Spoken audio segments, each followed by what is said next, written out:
Wasu mata alƙalan babbar kotun kolin birnin Kabul biyu sun mutu a yayin wani harin da 'yan bindiga suka kai kan motarsu a daidai lokacin da suke hanyar zuwa aiki.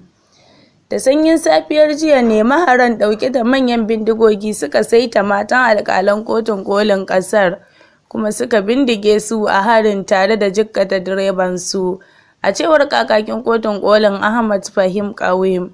Wannan lamari na zuwa ne a daidai lokacin da babban birnin Kabul na Afghanistan ke fama da jerin hare-haren ta'addanci da ake zargin ƙungiyar Taliban ce ke kai su. Bisa shiga tsakanin Amurka, har yanzu ana samun jan kafa wajen cimma yarjejeniyar tsagaita wuta tsakanin gwamnatin da 'yan Taliban don tabbatar da zaman lafiya a ƙasar. Yarjejeniyar da ta ba wa Amurka damar soma janye dakarunta da ke ƙasar. Rukayya Ibrahim Lawal daga Sokoto, sashen Hausa na Randawa Media Concept. Kuma garkuwan matasan Hausa, hadari na gabas mai ruwa da bakin ƙwarya. Ango na Hajiya Fatima, First Lady, mace mai ado da kayan kawa.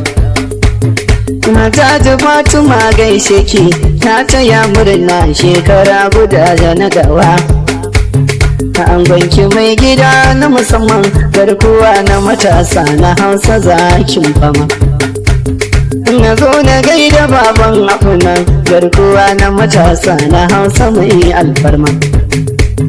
Allah ya ƙara ƙaro girma, na ga kyautar ka a dole ne nake godiya.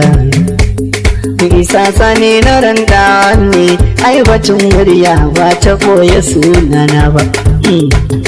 Barka da shekara ɗaya da naɗi, mun ka zo mai wa garkuwan matasan Hausa.